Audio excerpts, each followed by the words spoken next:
I am Geoff Eido. This is Lunacy, where we discern the sacred from the insane and admit that whether we like it or not, we are all profoundly affected by the cycles of the moon. How? You could howl too. Do you want to howl? No. Okay, you don't. Okay, good. I don't force howl, so it's okay. My guest today is clearly not a wolf person. I mean, that's okay though, right? That's right. Yeah. We are all our own people. We are all our own people. Yes. It's Dr. Amy Albright. She is a functional Chinese medicine doctor, right? Doctor of Chinese medicine. Doctor of Chinese medicine. Yeah. And also you're a neural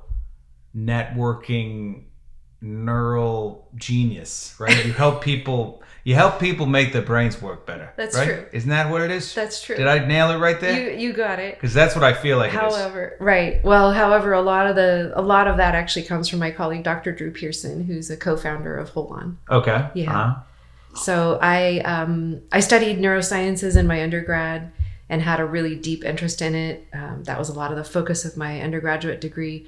Well, basically, I studied the brain, neurosciences, and shamanism. Go figure. Wow.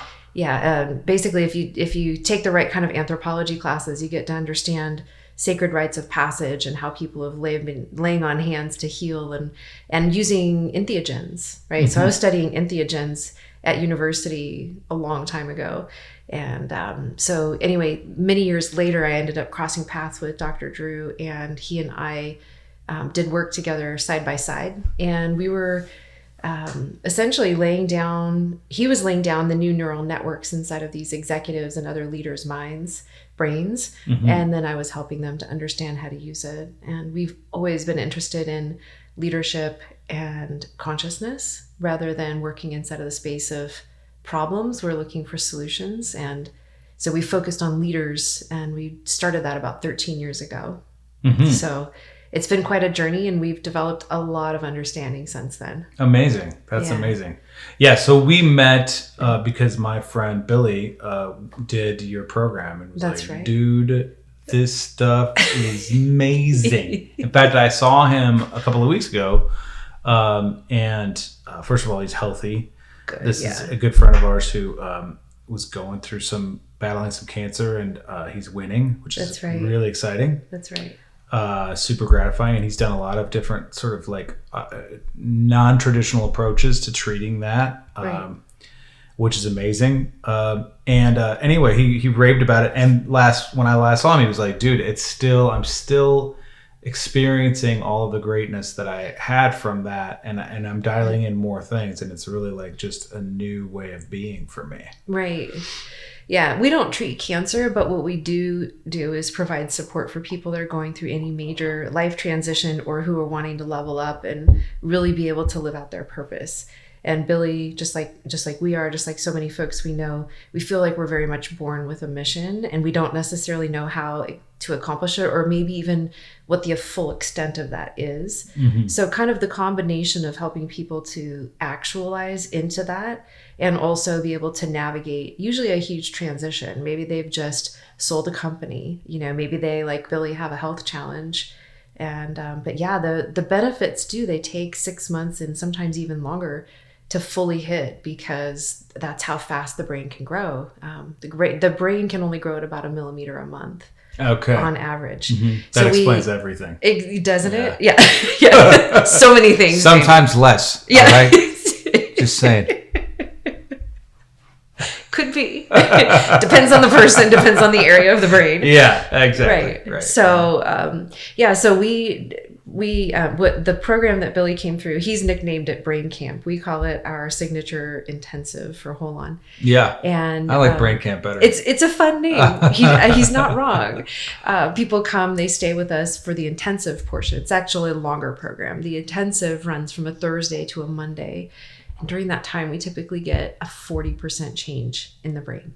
Wow. Which is insane. Yeah. In the targets that we're going after. So we can't impact every single function in the brain. If you think about how complex our brain is, that's not possible. Mm-hmm. But if let's say the client comes through and they have 2 or 3 key areas that we help them to identify by question and answer, by my reflection, and also by looking at their EEG, which is the electrical study of the brain and how it's working.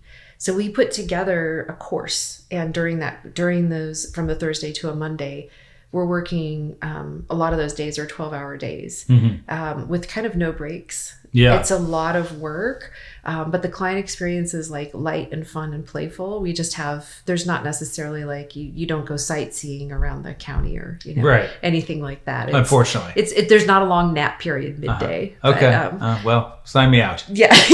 Just kidding. Yeah, I don't have to take naps every day. Not every day. Just like every other day. Yeah.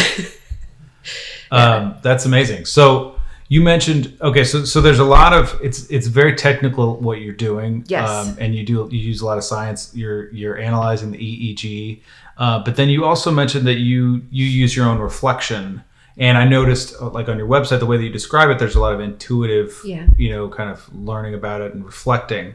So I'm curious, like, how do those two modes meet? So does Dr. Drew, he looks at the EEG and he's like, well, you're doing great in math, right. but your, music is really sucking ass. So right. let's kick it up a notch. And then you just sort of like work with the person and reflect. Do you use your like psychic powers to figure out what's going on with them, kind of deal? Yeah, maybe we should step back because I think the context to this comes a little bit.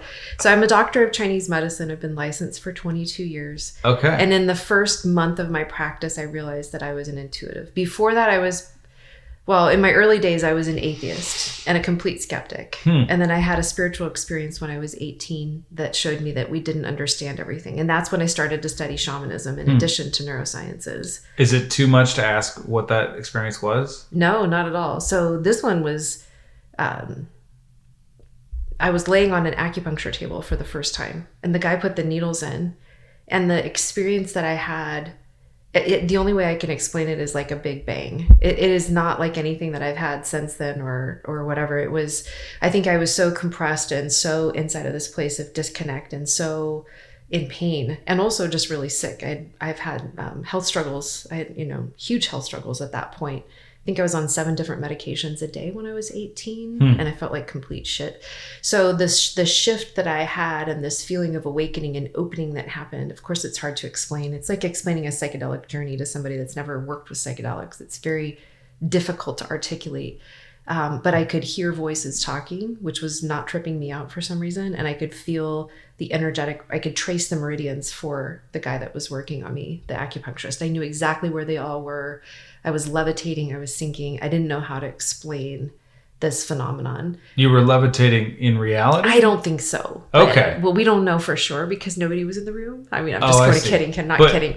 But you really felt like you were levitating. It was a huge experience. And so basically, it kind of came in a moment, like that radical awareness of like, there's no way science will ever explain all of this, and therefore there is a God. Yeah. Like that was kind of the cascade that happened in a very short time.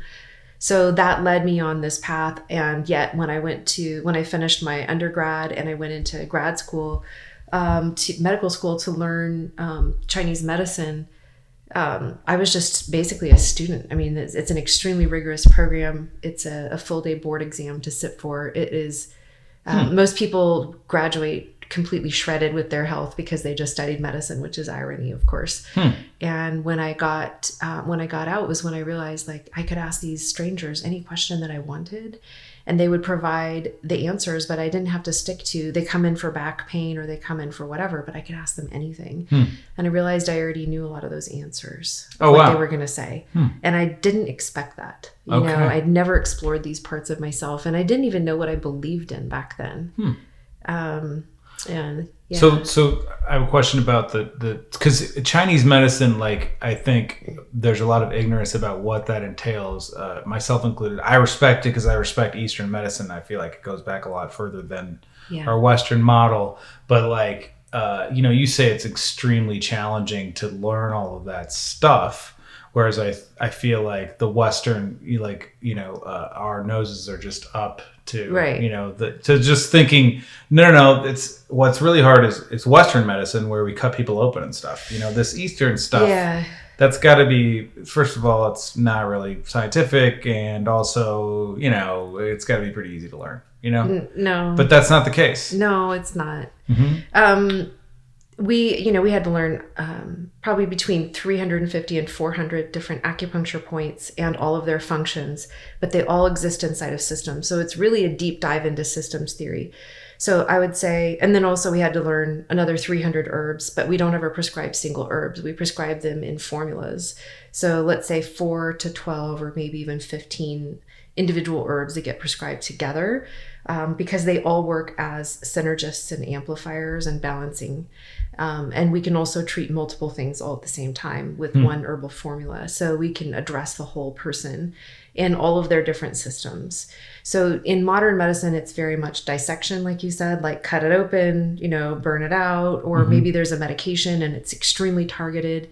A lot of the medications come from a refined product from an herbal plant, but we get those side effects and we get a lot of problems within the modern medicine because of the plants being so highly extracted if they do come from plants, or because in a lot of cases we're not looking at the whole person. So everybody goes to see their specialist. The kidney doctor doesn't understand what the lung doctor knows, the whatever, and there's not necessarily a person that can hold and understand what this entire person is experiencing inside of their health. And so that's where the older medicines, it's actually extremely scientific. We learn to make diagnostics in very sophisticated ways. Like the pulse, for instance, is taken on both arms, 3 positions and then at 3 depths in each arm. And it's insane the amount. Like I can tell somebody can say nothing to me, and not even using my psychic powers, just using what I've learned in school. I'll say, you have allergies, you're probably coughing or sneezing a lot. You also have digestive weakness, and you probably have low back pain.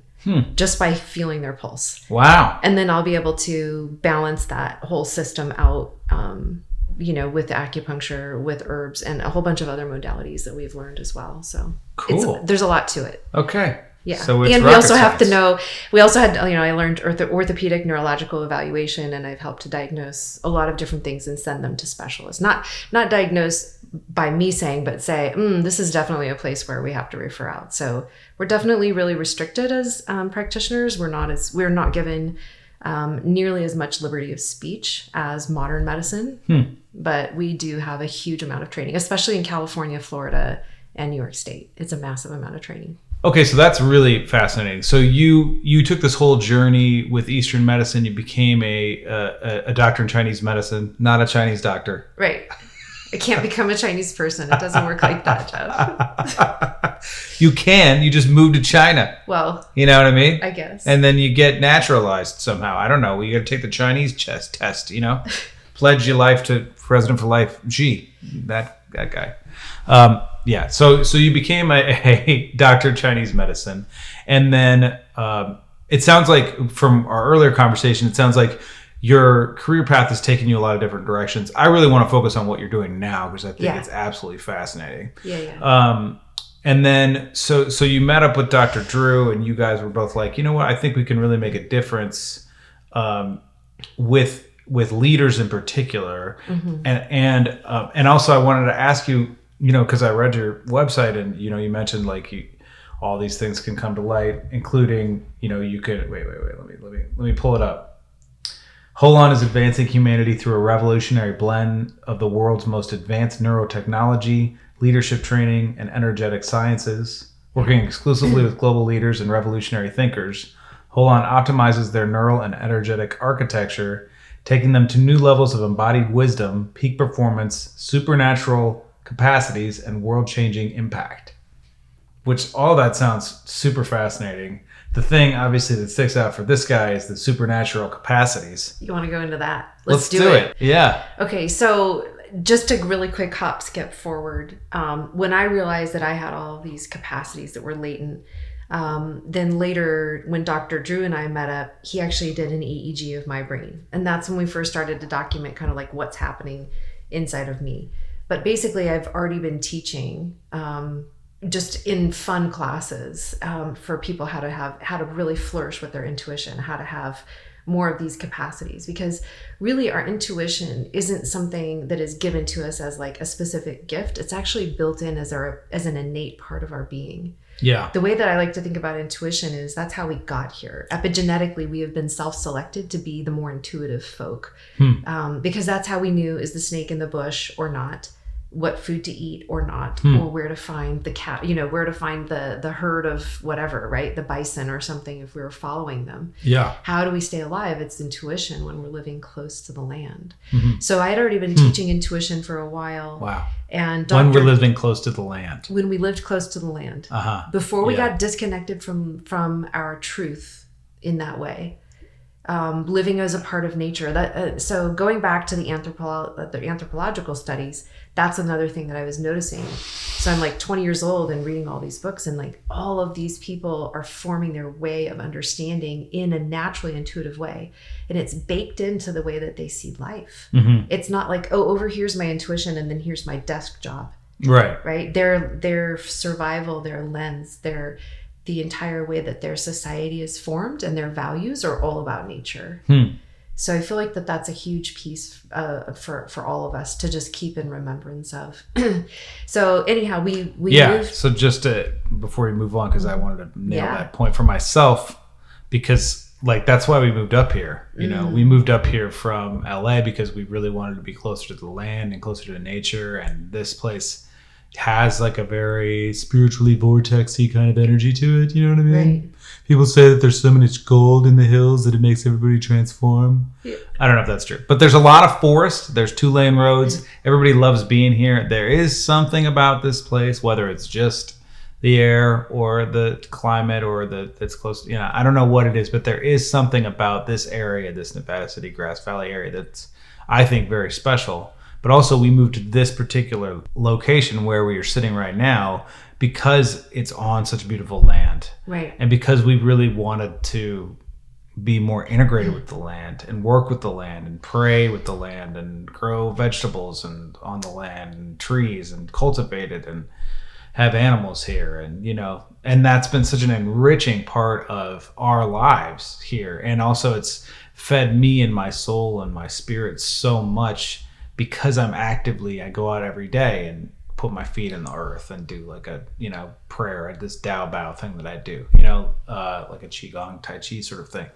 And I walk on the land and it's, and it has for me also, it continues to like highlight and heighten different capacities and certainly just levels of enjoyment that I have of life ongoingly. So I think it's really fascinating that that's part of your motif.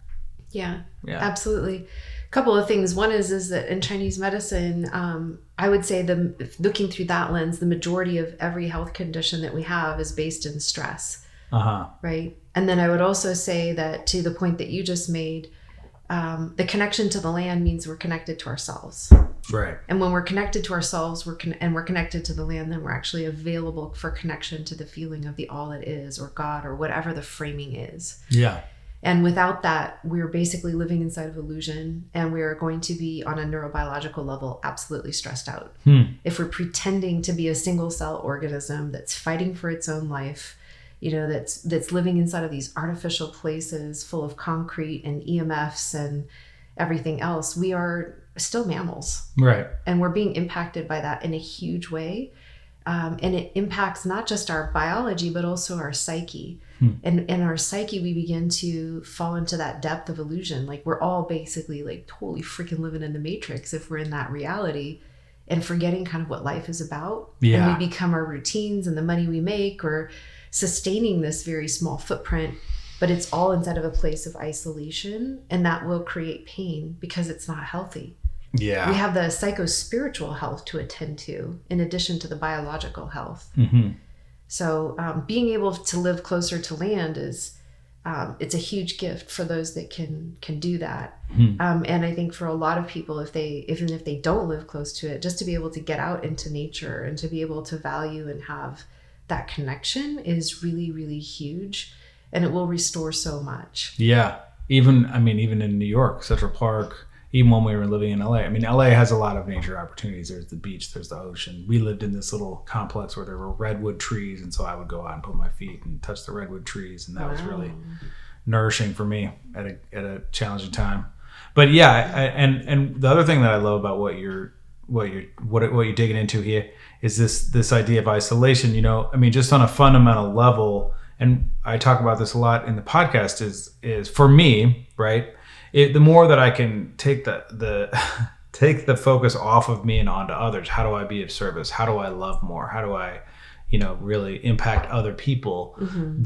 The more that my little problems seem to just disappear. They go away because I'm connected now to the whole, and I'm looking, well, how do I be of service? How do I serve the greater good? And also being connected to the land is related to that. It's like, okay, my loyalty is to the earth and making sure that the earth survives and that we transform the way that we deal with her so that she can be happy again and that future generations can live and this whole experiment can continue.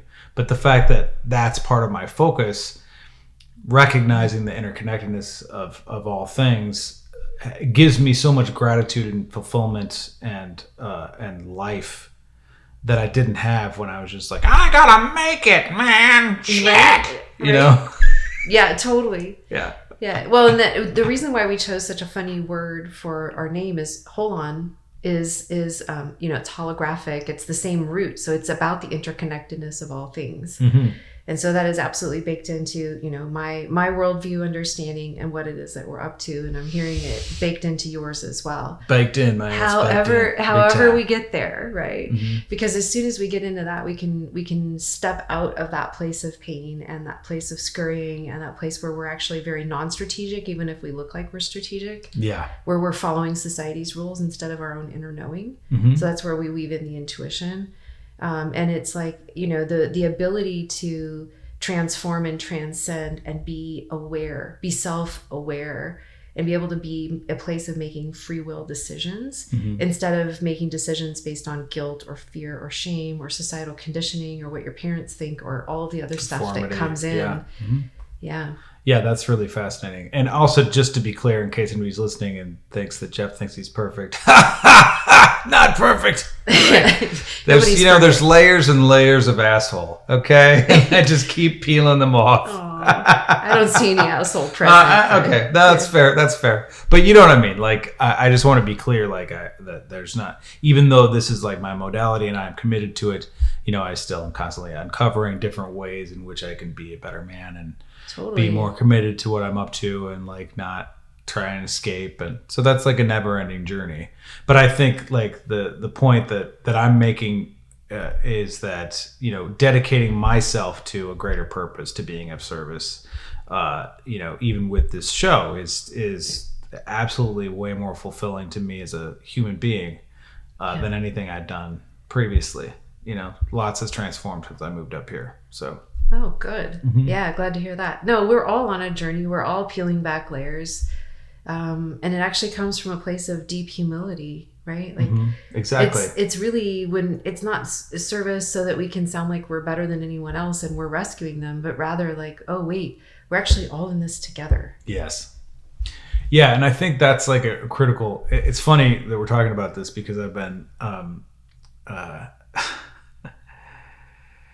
I've been having some like personal challenges with people that are close to me that where there's a feeling of like comparison or like, oh, being accused of being self-righteous or, like you think you're better than I am or whatever like that. And that's not at all even remotely part of my thinking.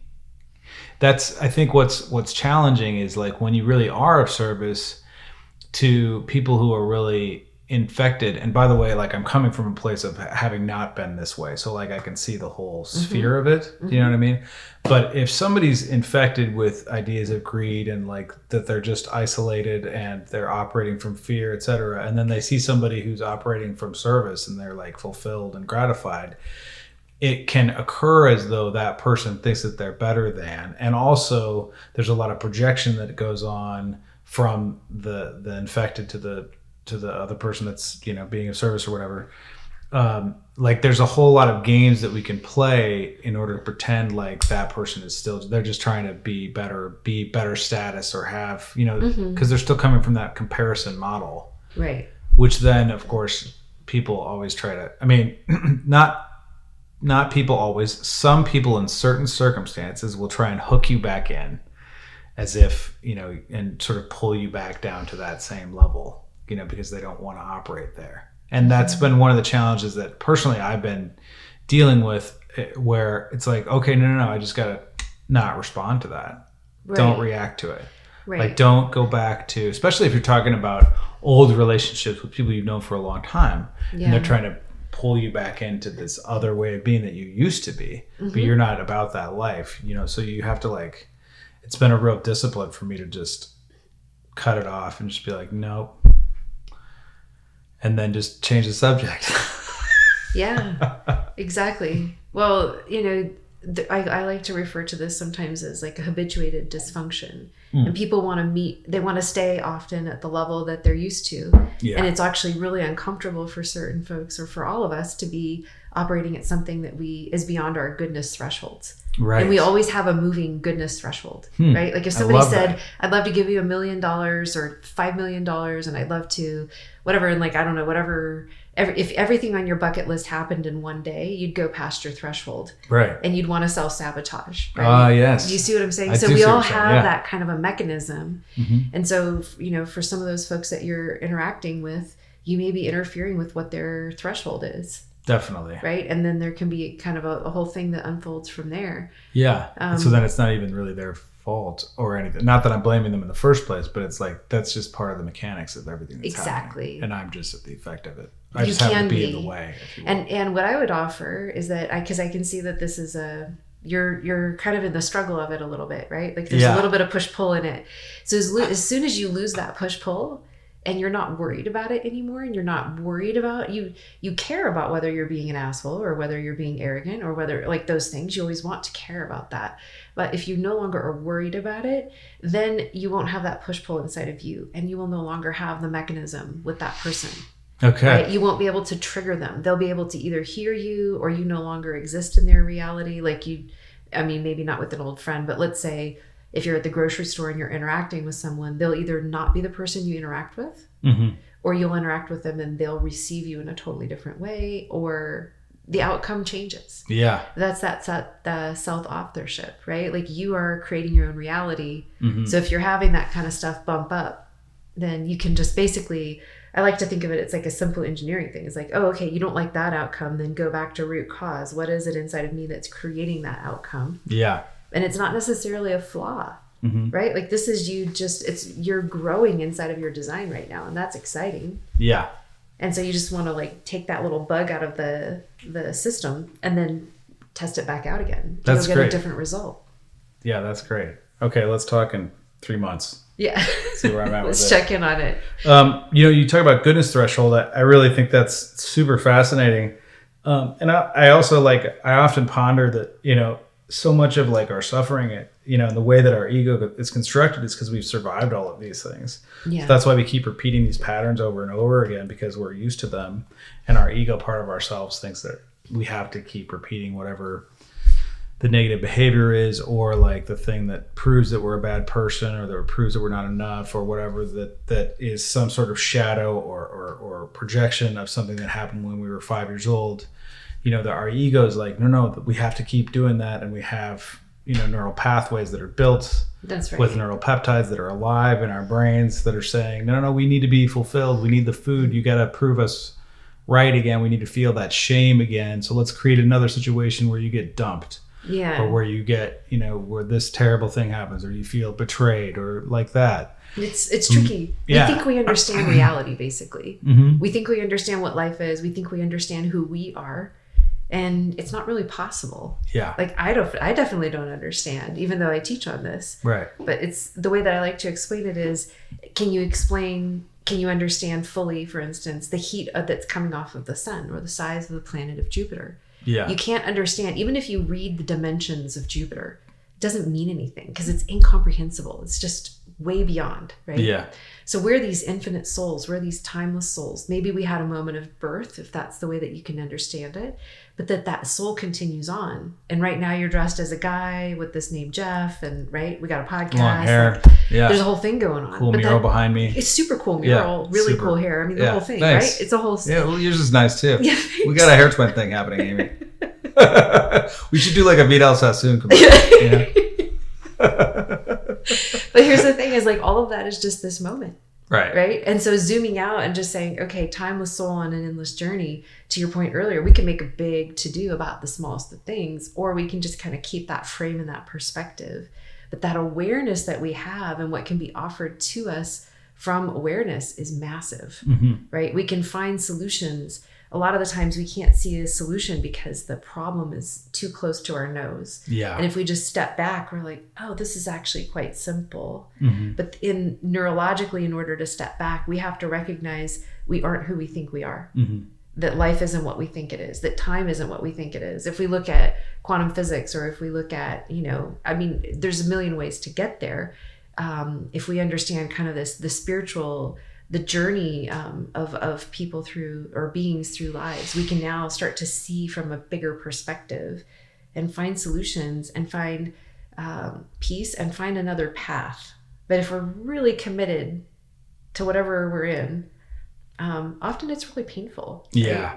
Like that's another good way to know if we're really committed to a certain fixed way of holding something.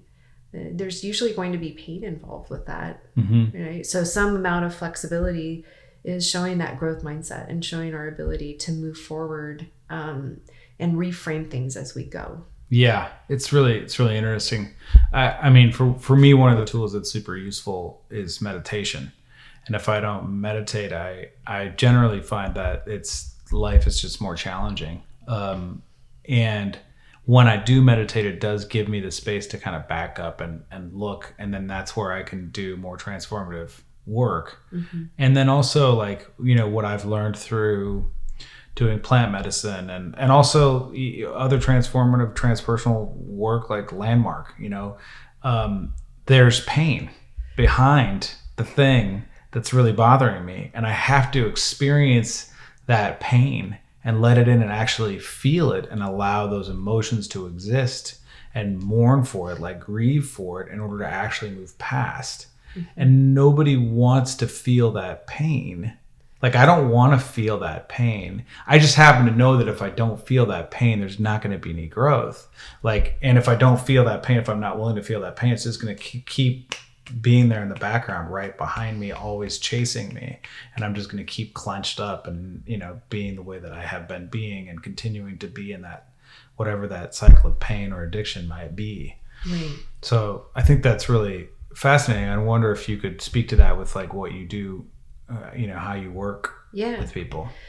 Yeah. So the pain comes from that sense of resistance. So if on an energy anatomy understanding, if we have a constriction inside of our energetic field, inside of our mind can create an energetic constriction. But even just the way that we're holding our bodies, like we know when we're tight, we know when we're feeling stressed, right? So if we can keep ourselves in a physiologically open and an emotionally and cognitively open space, when we are presented those things that might be from our past, or the traumas or the beliefs or the addictions or whatever they are, they actually can move through relatively easily. So part of what we're known for in our methodology is being able to get people through massive amounts of trauma or massive amounts of whatever from their past, belief constrictions from their past, and present it and give them the tools on a neurological level and also on an energetic framing level and a psychological frame level to be able to move through those things with ease. And so I don't want to say pain-free, but let's say sometimes it is. Because if you're that's really interesting. Yeah, if you're given the tools and you become more resilient and you also have a strategy that's the most effective strategy that we have so far, then you can move through these things with relative ease and also huge speed. So for instance, we had a woman come through, actually 2 different women come through our program 1 month and then the next month, and they each had repressed sexual trauma. They didn't remember certain kind of sexual abuse. We didn't prime this at all. We don't talk about it in our program. It's, it just came up. But basically a lot of the work that people do when they're in these deep neurological states is similar to a psychedelic journey. Okay. So they're kind of in a journey state, but it's only with their own brain giving itself feedback, right? And they, without knowing each other and on different months, had a memory that came up, and they realized that this trauma had happened. For each of these women, the response was pretty much the same. When they were done with that particular, I'll say, journey state of deep meditation with the neurofeedback, then they came out and they cried for 10 or 15 minutes, and we talked about it. And then it was like the entire pain, the entire memory, I would say the vast majority of the imprint left, to the point where one woman, she came in and she was constantly afraid, hypervigilant, unable to function without the TV on, had to have her dog with her at all times, slept with the lights on. I mean, trauma, right? Wow. Also a powerhouse and could give a speech to 400 people and command an audience and was very successful, but internally so traumatized. When she left, she was so clear and clean. She's like, I live in a completely different reality now. Wow. I don't have those fears. I can sleep with the lights off. The TV, she still wants her dog with her because that's her best friend, which, we understand. Yeah. It's all cool. But, go animals. I know, right? But so, for her, it was massive transformation, and it didn't feel like a lot of pain. And most people would say, oh, if something like that comes up, then we have kind of these older technologies, whether they're the emotional kind of methodologies that we move through, or whether it's with, they just don't maybe have access to the most cutting edge neurofeedback therapy in the world. What my colleague does is the most incredible in the world for consciousness, evolution, wisdom, leadership traits, like the what we're doing with the technology, with the neurofeedback therapy and other therapies that we use there's no one else in the world that's operating at this level. Okay. Like very clearly. Fantastic. So I'd love to hear a little bit about like the actual process if you're able to discuss it. Yeah. So you put somebody in a chair and then you electrocute them. Yeah. Right? Because then it's they a lot forget like all their Frankenstein. problems. Totally. Do you have to do it on a rainy night? Is there a big switch? Only when there's lightning. We have different kinds. So we have an eyes closed training. That it is a lot like a meditative state. Watch this. Yeah. So if your brain was hooked up and being measured by the milliseconds on an electrical level with lots, like hundreds of thousands of different data points, that's kind of the understanding of what an EEG does. But this is real-time EEG reading that goes into a computer, and then the computer feeds back what's happening inside of the brain to the brain. Basically, the mind can't even conceive of it, because it's all happening in milliseconds. But in this case, with eyes closed, people are just hearing sounds. So those sounds tell them if they're doing the right thing. That tells their brain if they're doing the right thing. And the brain continues to do whatever the right thing is. So if the right thing is drop into alpha or drop into theta or whatever the brainwave state is into deep, deep meditation, then the brain continues to head down that path and drop really deeply into that state. And it's incredible how far we can go when we have just a little bit of guidance. Okay, so you would hook my brain up, and then you would also be talking to me during? No, the only thing that you get for feedback is the sounds coming through the headphones. So and what are the sounds? Different sounds depending. I mean, they're kind of arbitrary. Okay. We might have water sounds or gongs or different kind of things like that. Okay. Yeah. So if your brain's doing the right thing based on the sounds, and your brain knows you've told your brain, like, hey, I want these sounds to happen. So the brain is actually sorting it all out, and the mind doesn't understand really what's going on. And the mind learns to chill out. The mind learns, I can want a goal like those sounds to happen, but I can't be attached to the goal, because if you work too hard at it, now you're stressed, and now you're going into disconnection and the not enoughness and all of the illusion. And you just won't get those sounds anymore because you're not producing alpha or whatever it is that particular training is designed to create. And so Dr. Drew was kind of looking at the charts to see where you're going, or the waves are already registered in the machine so that it knows what waves you're going after. Yeah. And then those waves trigger certain sounds that are going to be beneficial, that That's are going to create space and are those waves indicative of that you're creating new neural pathways, or is it just that you're just in a certain brain state that allows your brain to heal itself, or what? It is a little bit of all of the above. So if you're in those states, then the brain can finally, let's say, discharge. So when somebody's training in theta, they're more likely going to heal issues that they had from 0 to 5 years old, maybe up to 7 years old. And it does have access to some subconscious. So that can be happening in real time. The computer is sorting that out. It's telling them in real time, down to the millisecond, whether they're doing the thing or not doing the thing. Dr. Drew is watching to make sure that they're the healing thing, whatever the thing is. If they're in theta, then are they doing theta? If we're training for alpha, or we train for a lot of different things, but whatever the thing is that we're wanting them to do, they're getting that feedback down to the millisecond fed back to them. And then their EEGs are being observed in real time also. Wow. Yeah. Okay. Yeah. All right. Sign me up. Can I have a discount? Does I put you on my show? Is there a discount code? There's no discount code. Do you do affiliate programs? Sometimes. Oh, okay. Yeah. Well, we should talk about that. Yeah. Offline. Yeah. So earlier we were talking about kind of different supernatural abilities, or abilities that people could have that might get opened up through this kind of process. Is that really primarily about intuition, or is there something else that, like, can I fly? I want to fly. I don't know about fly. Maybe in the advanced round. In the advanced round. Yeah. I did have a dream the other night that I was levitating. That's awesome. It was super lucid. And it was I've had these dreams from time to time throughout my life. This one was so real. I was just like, okay, this is easy. And I woke up and I was like, I can do that. I can definitely do that. For sure, I can do that. And then I tried. And it didn't work. But I didn't jump off a building or anything. That's wise. But keep doing your qigong and your tai chi and see what happens. And maybe some brain work, and then we'll see what happens. Okay. We have people come through and they're requesting things like clairvoyance, telepathy. We definitely know how to measure that. We know what that looks like in the brain. Well, specifically Dr. Drew does. Really? I speak enough neurosciences to be able to help him translate and to be able to co-facilitate, but he's really the wizard. But yeah, we do. We have an understanding and are able to know what that looks like electrically in the brain, and then encourage brains in that direction. Wow. Yeah. It's amazing. That sounds great. Cool. Sign me up for that. Yeah. Amazing. Yeah.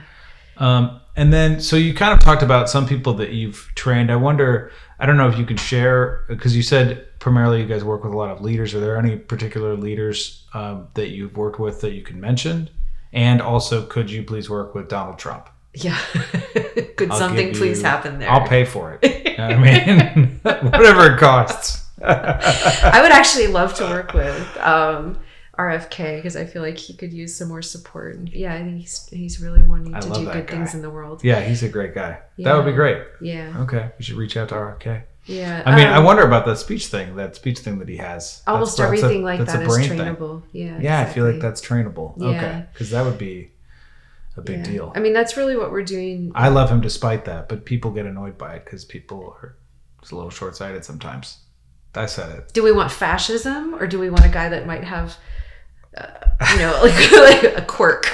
Yeah. I don't know. I'll just take the quirk. I'll take the quirk. Okay.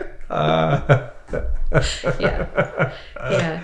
I mean, we don't have permission to talk about everybody. One that I can talk about is we have a wonderful woman, Megan Klein of Little Saints. And so I don't know if Little Saints is an incredible non-alcoholic beverage line. Okay. They're off the hook. They have, it's like a functional mushroom and herbal medicine line, but they're made into these elixirs that taste amazing, and you feel like you're having a cocktail. Okay. And they really help to relax you in real time. They're amazing for the brain. They're so clean, so well done. Anyways, Megan is, she came through the program at one point, and we actually put an EEG unit on me and an EEG on her, and we were measuring in real time some of the energetic transmissions that I'm able to do.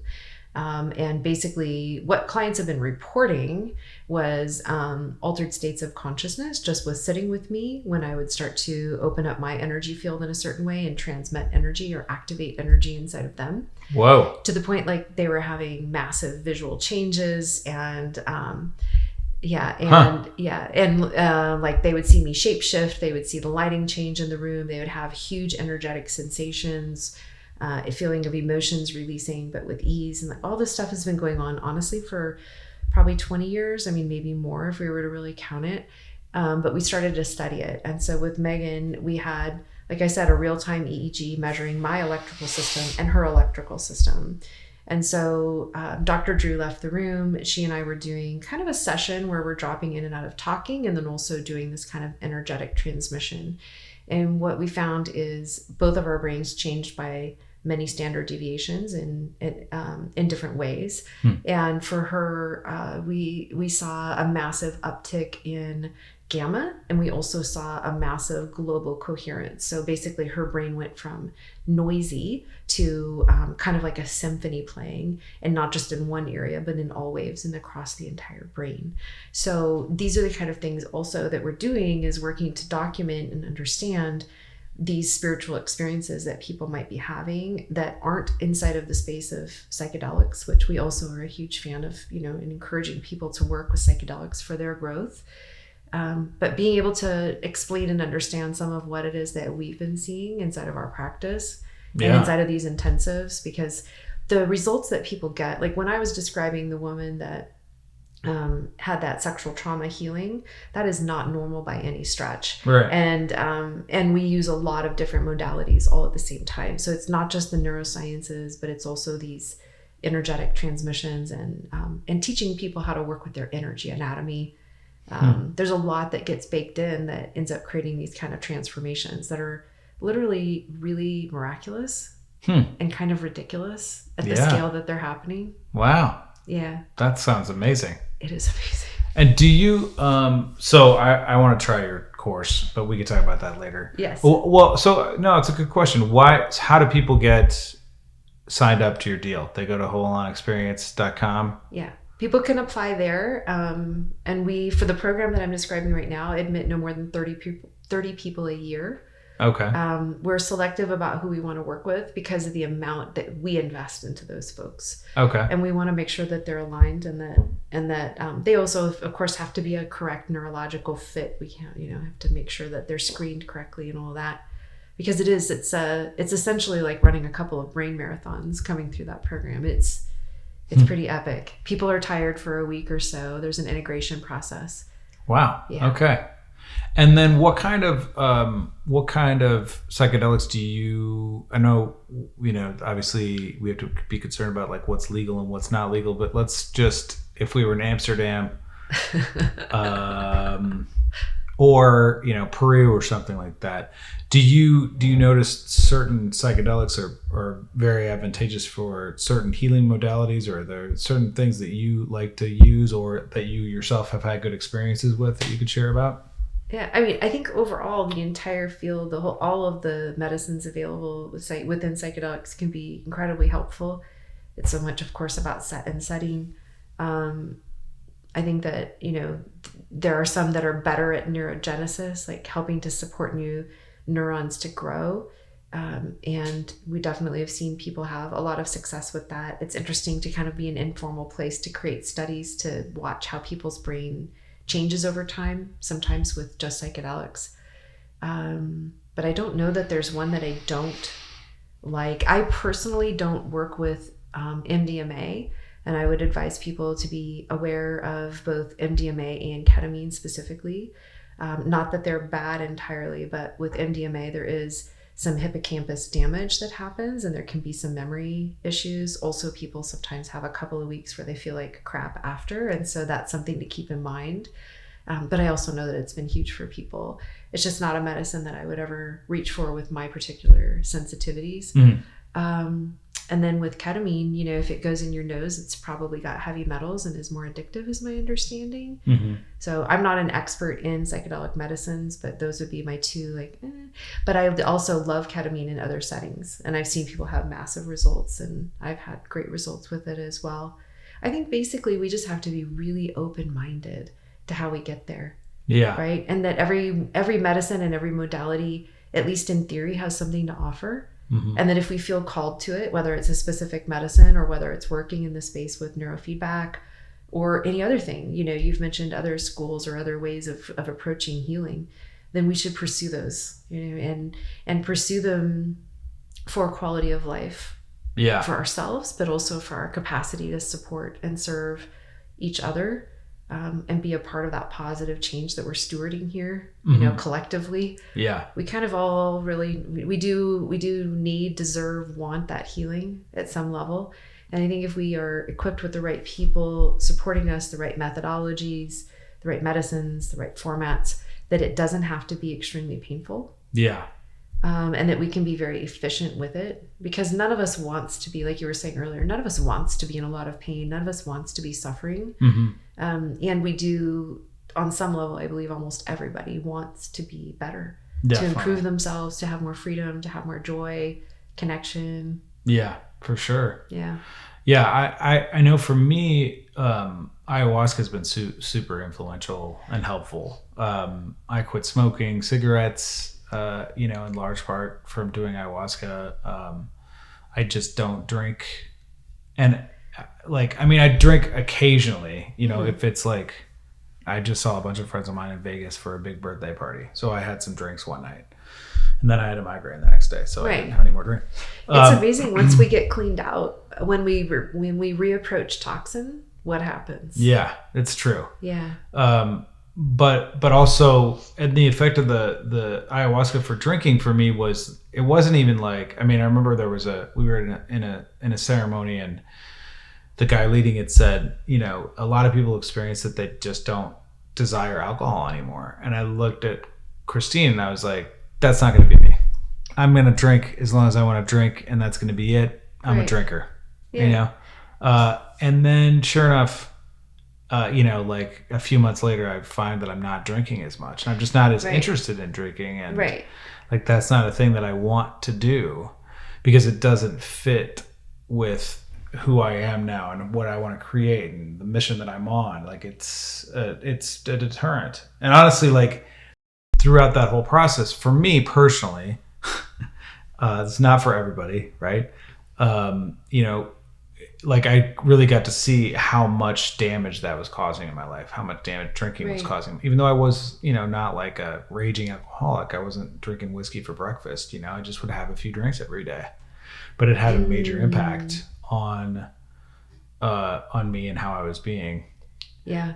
So, well, it reframes. So that goes back to what we were talking about earlier. You thought of yourself as a drinker. Right. That was your schema. That's your frame for your identity. But it's actually not true. It's just, it was a behavior we're doing. Yeah. Right. We think sometimes our personalities are who we are, but it's actually just the way that we've been shaped. Yeah. It's a belief structure. It's a series of events that has led us to have a pattern, and then we assume that the pattern is who we are. So it's not that you were a drinker, it's just that you were a person who is currently drinking 2 to 3 drinks a day. Right. And then you were not the person that drank anymore, or very often at all. And so now you can look back and just say, oh, okay, so I wonder, and this can lead to that question, I wonder what else isn't true about me. Right. Yeah. And that can be, you know, I think one of the ways that people hold themselves back is by drinking, because it creates inflammation, because it keeps them inside of a loop in many ways, not just neurologically, but also emotionally. And I think actually the same thing is true with cannabis. I'm not a fan of cannabis for that reason. Yeah. And I'm not wanting to be conceited about it either. You know, it's not that I've never imbibed in it, but at some point I felt like I really outgrew it. And then what I was watching in my practice, that was very young. And then I felt like what I was watching in my practice is people would make progress, and then they would engage with cannabis and they would flatline again. And they would just be like, no improvement, totally hit a plateau. And I couldn't get them through it. And, you know, Dr. Drew Pearson could also see that neurologically as well. And the amount that it takes is sometimes just once a week. Right. Right. Because it's just enough to knock yourself off of this growth pattern. Mm-hmm. And then you have to rebuild.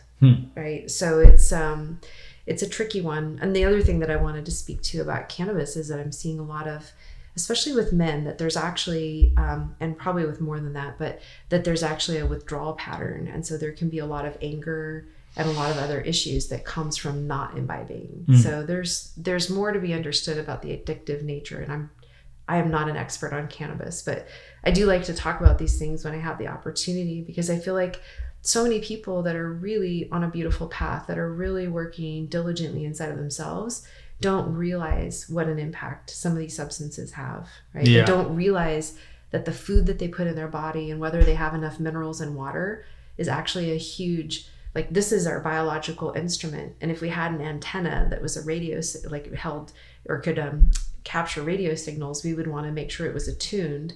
But we'll just put this crap that actually isn't food into our bodies, and not take good care of this vessel, of our being, and then also be struggling with something, maybe a pattern that's not working, or a pain that won't seem to go away, or the desire for that intuition, right? That desire for greater connection with self and with the divine. And that is absolutely hamstrung by just even a small amount of the wrong amount of toxins or the wrong types of toxins in our body. So just as far as creating a place where we're not inhibited and where we're really encouraging ourselves to do what it is that we want, to line up for that. Yeah, that's really fascinating. I did a podcast recently with a woman, Lunacy, who does like cannabis ceremonies. So she has a different context for it, and I think that's important, and it like is helpful. Yeah.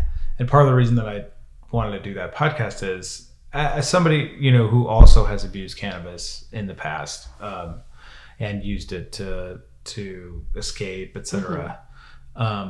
And as somebody who uses things like ayahuasca or entheogens in a very meaningful, very intentional way, it became clear to me that like if I'm going to use marijuana, it needs to be really intentional. There has to be something that I really want to get out of it. And also, like, for me anyway, it's got to be very moderate. It's got to be just a little bit to do the thing that I want to do. And that made a big impact, because I see from my own experience, and I have so many friends who just, and I love them no matter what. Like, I don't care. It's not no less of a friendship or whatever, because they're stoned a lot, but like, it definitely is, can be, if it's a habitual thing, then it definitely can pull us off track for sure. Yeah. And I've seen those breakthroughs for ceremonial use. It's just when people think, oh, it's ceremonial because I lit a candle and it's Friday, and they want to utilize that as all weekend, or it like really, where's the line for ceremonial? Is it once a quarter? Yeah. Is it with others with a lot of written intentions and visioning, or is it just something we're doing? Is it a release valve? So I think there's a line in there somewhere. Definitely. There definitely is. One of the things that I've been thinking about lately is, for me, how I picture reality going now, because I do feel like we're at a tipping point. There's a lot going on with the world and the rainforests being destroyed, and it seems like we could really destroy ourselves pretty quickly. But then there's also this huge effort and boom in healing, and people being interested in healing, and people being more interested in doing the brain work that you provide. There's more of an age of kind of enlightenment in terms of like really being on a path to want to lighten up, and really being on a path to wanting to wake up, not as a place to get to ultimately, but as like a way of being, in terms of like responsibility and owning, all of my, one of the things that I think is, that I talk about a lot on this program, is radical responsibility, and how important it is for me to take full ownership of all of it, all of my reactions and responses and everything in my life. And that's really the only place that I have any power, even to the extent that I take responsibility for the hunger that exists in the world, or the war that exists in the world, or the, other things. Like, okay, I didn't do it. Right. I didn't go over there and fire the gun. But like, it's on my watch, and I'm part of this collective. So then how do I like affect that in a positive way? How do I move, in a direction that's going to allow people to just come together instead of be violent towards each other. And I just wonder, with, first of all, how do you see that? Do you resonate with that? And then also, how do you see your work playing into that? Yeah, I definitely do resonate with that. I feel like I like how you said that. We aren't necessarily the one that fires the gun, but we are the bystander that's watching it happen. Yeah. Right. We know, and we have a lot more power than maybe we're utilizing. Mm-hmm. Something that we've been studying inside of Hold On lately is existential pain, and understanding where that happens inside of the brain, and understanding kind of the impacts of that. And it's actually kind of maybe on the opposite or the other end of the hand of talking about the topic of resilience. Yeah. Right. So when we are deeply resilient, when we are clear and clean as our own vessel, when we have a lot of strength built into ourselves, we can hold more. Right now, I think most people I know that I can be in this as well. It can be difficult to hold the intensity of struggle and pain and chaos and turmoil and uncertainty that's going on in the world right now. Mm-hmm. Especially if we already have a lot of that baked in. So the more that we are handling our internal system, or we have the resilience, that's why we come to meditation. That's why we do things like the Hold On Brain Camp, as Billy calls it. That's why we want to do all of this, is not only for our own freedom, but for our increased resilience, to be able to then help us to be capable of holding more and helping more. So yeah, I feel like it's all one and the same. Mm-hmm. And the reason why we wanted to focus on leaders, pioneers, visionaries, people who are a part of, in a very intentional way, creating change, is because we feel like that's our biggest leverage point. Right. Be able to help those that are really geared and tooled to help others, and we can just, increase their capacity. But really and truly, all of us, it doesn't matter what seat we hold, we are all functioning as leaders, whether we choose to take that role or not. Mm-hmm. Right. I've taught that to my son when he's been really small. I taught that to when I was managing teams of young people that were not in technical leadership roles. It's like, hey, everyone here has the ability to move through the world from that place of not burdensome responsibility, but from that place of understanding that we all serve an important part. Yeah. And that we all rub off on each other. Mm-hmm. And that what it is that we focus on and how we express care, how we communicate with each other, the choices that we make are all demonstrations of leadership. Mm-hmm. So for us to all be clear that we matter, right? And that we belong, and that we can make a huge difference. And, it reminds me too, maybe you've heard of this study, Transcendental Meditation they have their headquarters in Fairfield, Iowa. And when they have enough meditators get together, the crime rate in the surrounding neighborhoods goes down, right? And so I like to remind people, it's like, you don't have to know what action to take. Be in a position where you can regulate your own biology. Be in that position where you can have the large span of awareness that comes out, and do as much good as you know how to do, and trust that there is an element of just that. You don't have to know what the action is. How do we help somebody that's at war or is in, some of these really incredibly horrible positions around the world right now? How do we support that? We don't have to know, but we can align ourselves so that we are ready when we're called to action. And the readiness can come from, again, just meditating. Yeah. And there are actions to be taking. Mm-hmm. But sometimes in that moment, what we have to do is gather our resources internally so we know how to do what to do, and that those actions are optimally effective as well. Mm-hmm. Yeah, definitely. Yeah, there's a Buddhist thing that I'm going to butcher right now. That's something along the lines of if you want to end war, end the war within yourself. Right. And that's so true. And also, just to add a little color to this conversation, the whole radical responsibility thing. Yes, I do believe that I am a bystander watching the war happen. And so therefore I'm in some way culpable or responsible for it. And that I know in my heart that there's something that I could do constructively to help that actually stop happening. Totally. Whether it's just the way I'm being or the music I'm producing or just who I am as a guy. But also the power that exists in taking a stance of radical responsibility is so enriching too. Mm-hmm. To just know it is all on me. that I get to choose, that I am writing my own story, that Right. I'm the author here. Right. Like it sucks on the one hand because I can't I can't escape the way that I used to escape, where I was blaming other people and like etc. Yeah. So it sucks on that hand, but it's so empowering to just know and really see, okay, I'm writing this story. I am the person who's responsible for my reality in its entirety, and so I get to write the story however I want to write the story. Mm-hmm. And then ask myself, what is it that I really want to write? What's really calling from my core? Like, what's my soul's desire to create? Right. Yeah, that radical responsibility, I feel like that for some folks, like for you, it resonates and it feels super empowering. And I think fundamentally it is really empowering. And I think earlier I was speaking a little bit softly about it. It's like, hey, you don't have to know what to do. And I feel like that I want to just touch on that a little deeper. It's not that we don't have a responsibility for action or to use our voice or to do something in the world.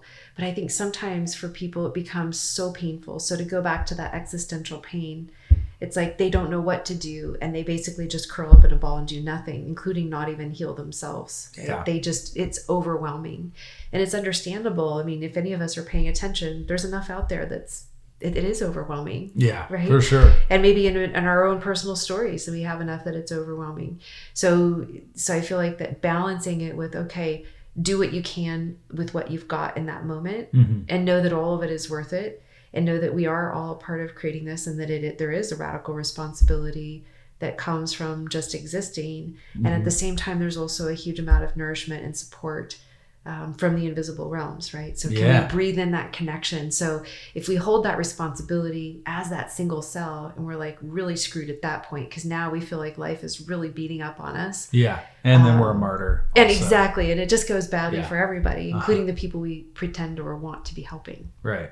So that really effective change comes from when we can hold ourselves as that connected being, when we can nourish and nurture ourselves, so that we can then give to others. Because if we go straight into giving towards others, we don't necessarily have a full cup, and we don't necessarily know how to give what's needed. What's the best to be given. Yeah. There's Aubrey Marcus has this whole idea about fit for service, which the idea, like, I need to be fit in order to be able to serve, which means I need to have taken care of myself to a certain level that I'm able to give of service without it being an act of trying to look good. Right.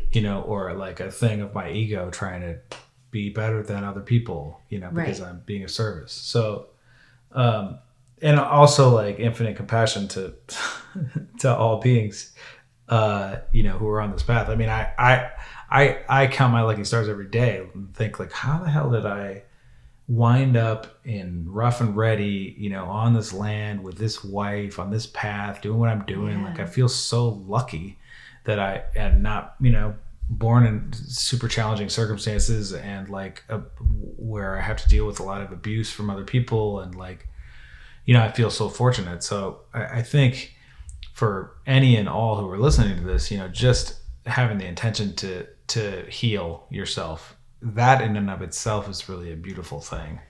Yeah, absolutely. I've in the early days of my practice, I got a lot of referrals from psychiatrists and psychologists and kind of their worst cases, because I had the ability on an intuitive level to see what was going on with them and to access them in ways. So I've seen some really extreme cases of abuse, neglect, horrible life situations. Some people have been extremely challenged, and like you said, let's not give up on ourselves. Yeah. Right? Like there's, no matter what, there is hope, there is a way.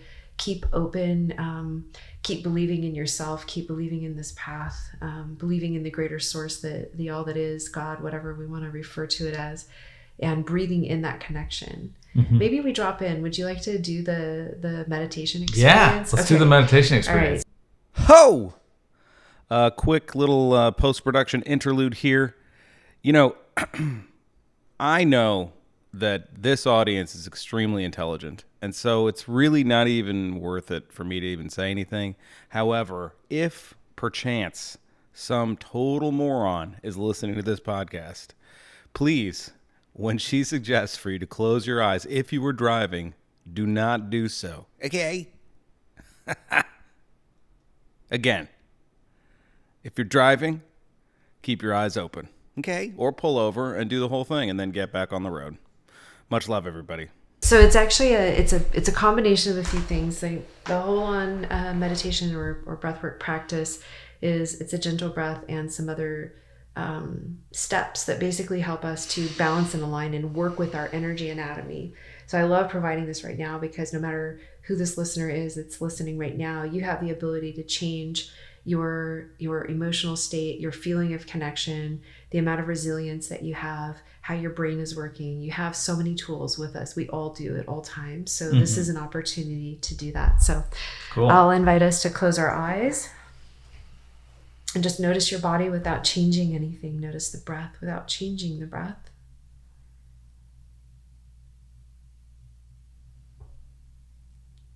Good. So this is going to be a practice where we are playful and use our imagination and engage in different ways. I'd love to invite you to just experience your skin as it covers your entire body. And we know that there is so much more to us than meets the eye. The skin is actually the physical wrapper of the body. It's where we begin and end on a physical level. Holds in all of our organs, but it's not where we begin or end. Our energy extends much further. So what I'll have you do is imagine that you can just feel or notice or imagine the pores of your skin over your entire body. And then in this next breath, I'll invite you to just playfully imagine, see, or feel yourself inhaling gently through all the pores of your skin simultaneously. Good. The exhale doesn't happen through the skin. The exhale just does whatever it does. We're just focused only on the inhalation. And let it be really gentle, really sweet. Just like a little sip of air gently brought through. And of course it's coming through your nose, but you're feeling it, seeing it, experiencing it move through all of the pores of skin.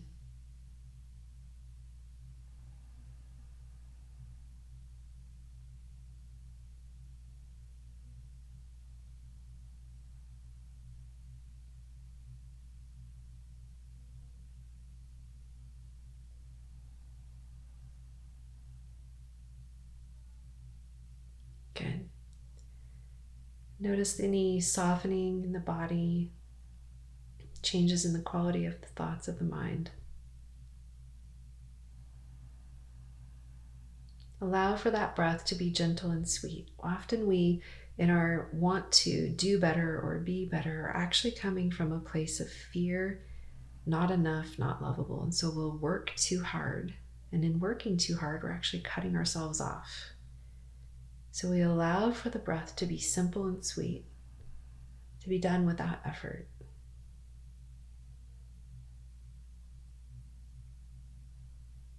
Good. And the exhales again, just do what they do.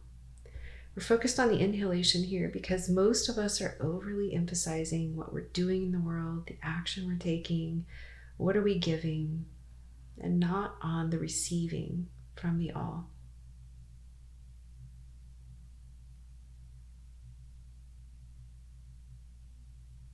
Good. We'll put the breath on autopilot because we can decide to do that. And I'll invite you to be aware of your spine. Allow for your awareness to glide down your spine to the larger triangle-shaped bone at the bottom of the spine, the low back. That's the sacrum. And just beyond that is the tailbone. It's about 1 inch long. And like we were talking about earlier, we are mammals. And so as mammals, we basically are just biological creatures with a lot of extra thinking going on. But without the thinking part, when we just look, imagine if we were to see a squirrel or a dog or whoever, we could understand their mood, how safe they actually feel based on what's going on with their tail. So when we have a lot of little daily stress points or maybe big traumas in our life, we get our tail too tucked between our legs. And so right now we can just bring awareness to the tailbone. We can see, feel, or imagine a color, a warmth, a relaxing sensation. We might even, in our imagination or maybe on a micro movement level, allow for just a little bit of movement back. So we kind of have more of a happy dog tail. It feels good. And just notice how that feels. Notice that if it brought a smile to your lips, notice if it brings relaxation to your body. Some people experience their spine feeling longer when they allow for their tailbone to just shift. And all of this without effort. Remember, the key is not efforting. It's allowing, inviting. Yeah, good. So the body can feel its natural state of calm when we literally just adjust the tailbone. We also, with the tailbone, can bring in, imagine it working as an antenna for the wisdom of the earth. So Geoff, you were talking earlier about your love for and your desire to continue to connect with the earth through gardening and being outside barefoot and living out in a more rural area. Imagine also that the earth's wisdom, that her nourishment is there all the time, and that it comes up through our entire body and our whole energy field, but especially through this antenna. Yeah, so this is a grounding rod, an anchor point, an antenna, total nourishment as we are connected and just in a way like a single cell of this totality of Mother Earth. We are of her. Yeah, good. And then let's allow for that connection to continue, of course, and then bring our awareness back to the breath through the skin.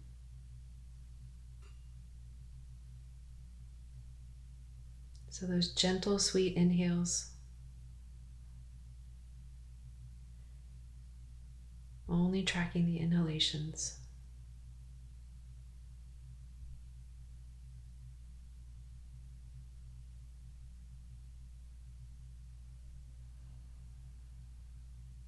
Good.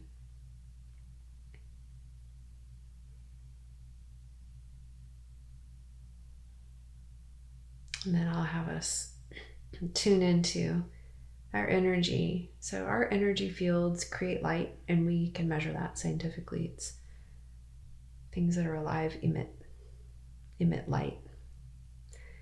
And that light continues out in every direction, just like all light does. From a candle, from the sun, any light source, those photons or waves of light continue out into infinity in every direction. And so as I say the words, we are timeless souls on an endless journey, we can also have the experience of that in real time by just tuning into this moment, this present moment, and that light that you are emanating as a biological being going out into infinity in all directions, and that it never ends, even if it's too far away to measure.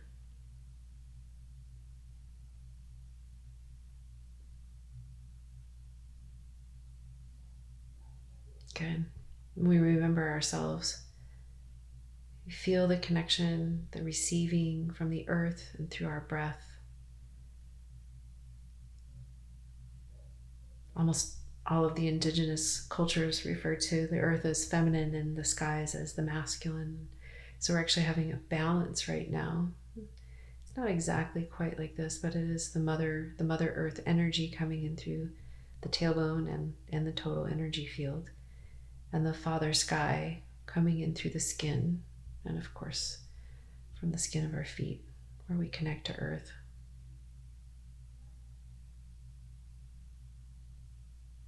Good. And may we be nourished, may we stay inside of that state of remembrance, may we hold this sense of love and confidence in ourselves and in our journey, no matter where we are in this moment, no matter where we are in general.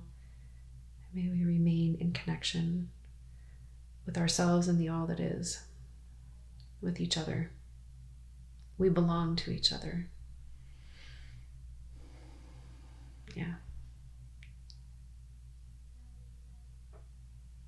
Thank you for stepping through that experience with me. I'll invite you to just very softly open your eyes and then just notice the world, and maybe then close them back again. Good. Reinstating the breath, adjusting the tailbone, how much balance we want, and how the breath flows can sometimes change as we open our eyes. We can allow them to open up again when we're ready, and hold them open this time, still breathing through the skin, still connected through the tailbone. Soft balance, receiving.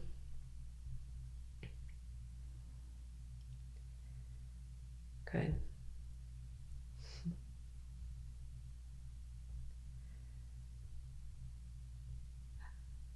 Cool. That's great. You liked it? Yeah. Good. Thumbs up. Yeah. That was beautiful. Thank you. Yeah, you're welcome. Yeah, Yeah. the breath through the skin is incredible for opening up the energy anatomy. A lot of the times when people are in pain and suffering, as a clairvoyant, I can see it. It closes off a layer of the energy field that's at about 1 foot to 1.5 feet away from the body. When we get people breathing through the skin, it essentially opens that back up again. Wow. Okay. And it gets us out of the illusion, and then we can make another choice. Basically, then we can do something different with our emotions, or with our awareness, or with our lives. Yeah. Yeah. That's cool. Very cool. Right on. Yeah. All right. I hope you guys like that out there in Lunacy land. You're all enlightened now. Lightened up anyway. Yeah, that felt great. That's exactly what I needed, actually. I needed some good meditation like that. The skin breathing thing is really super effervescent. Yes. It's very, tactile. Yes. Really it's a great word for it. Yeah. Beautiful.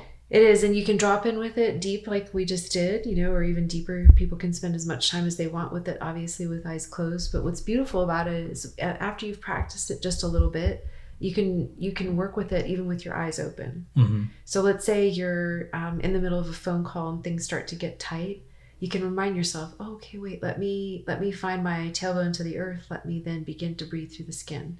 You can be in a meeting with someone. They don't know you're doing it. It's not like you're suddenly doing some huff and puff, like hardcore, breath work breathing.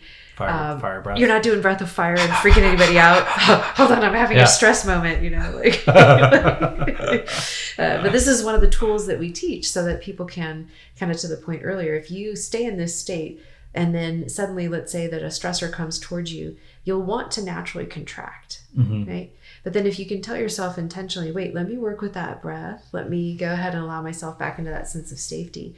You actually expand your energy field, and that which is painful can lift up and out. That is how our tightnesses and our the things, I'll call them the yucks of life, the things that we don't want, whether they're present time or things from our past or things we're worried about in our future, they leave up and out when we have enough space. So this breath and working with the tailbone creates that space.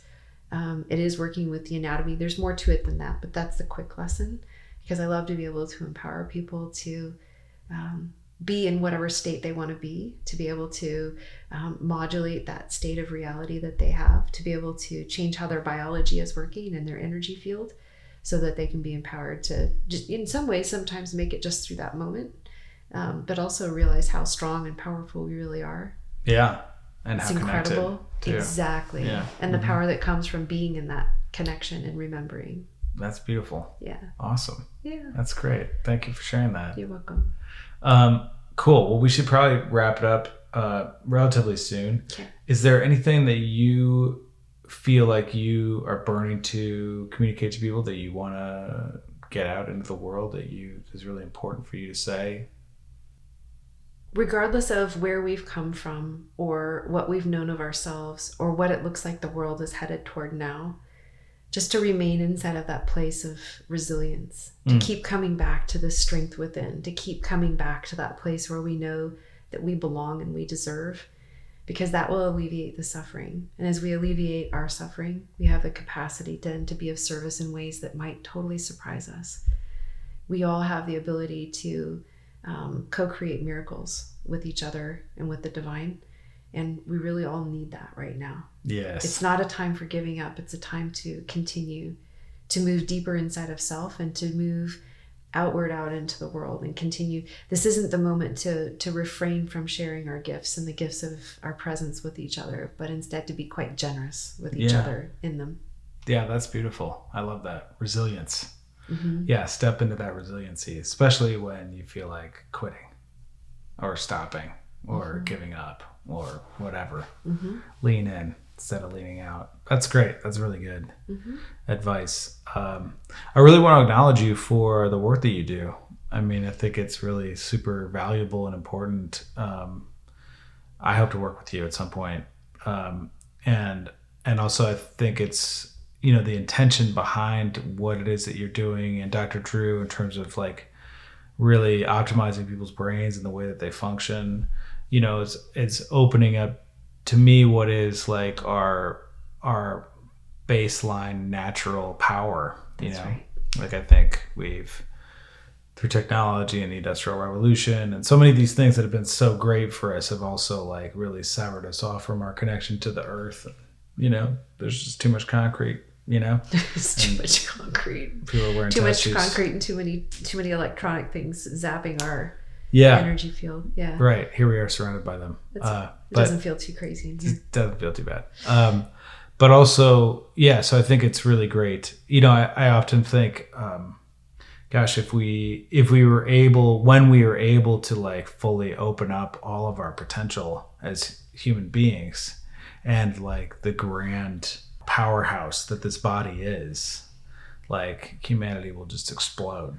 And I feel like we're getting to that point. That's what I was kind of trying to point to earlier. Like it really is, to me, in an age of enlightening, you know, where we're really like waking up to our true power and waking up to the victim trap and how we can escape that, and waking up to, you know, not blaming other people and really just like looking within and healing. So I really want to acknowledge you for being on that path and being a leader, like really on the pioneer, on the leading edge, technologically and actually for people. So thanks for doing that. Yeah. Thank you for the acknowledgement. It's been a 30-year investment in my own journey. That's when I started to study consciousness, and it's incredible to have the opportunity to bring together spirituality and the understanding of the energetic sciences, and that, you know, the richness and the sacredness of life together with technology. Yeah. Right. And be able to bring all of it and so that people can grow and utilize all of the best from all of those realities, from both of those worlds. Yeah. Yeah. As I think it's intended. Yeah. That's the way to do it. Beautiful. Okay. Dr. Amy Albright, for you, what is sacred and what is insane?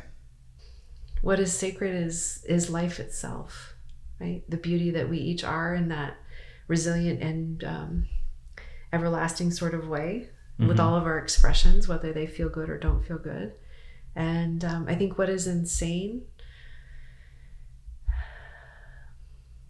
the places where people will stay inside of the comfort, even when we're walking ourselves off of a biological cliff, when waking up isn't so hard. Wow, that's beautiful. That's great. Yeah. Resilience, people. Come on. Let's go. Wake up. Don't walk off the cliff. All right? We can do it. By God. Beautiful. All right, great. If you want to support this podcast, please go to patreon.com/Lunacy podcast. Much love, everybody. This has been a really great, very rich and deep interview dive with Dr. Amy Albright. I'm super grateful. Thank you so much. Thank you, Geoff. It's been a pleasure. Yeah, and we'll see you next time. Much love.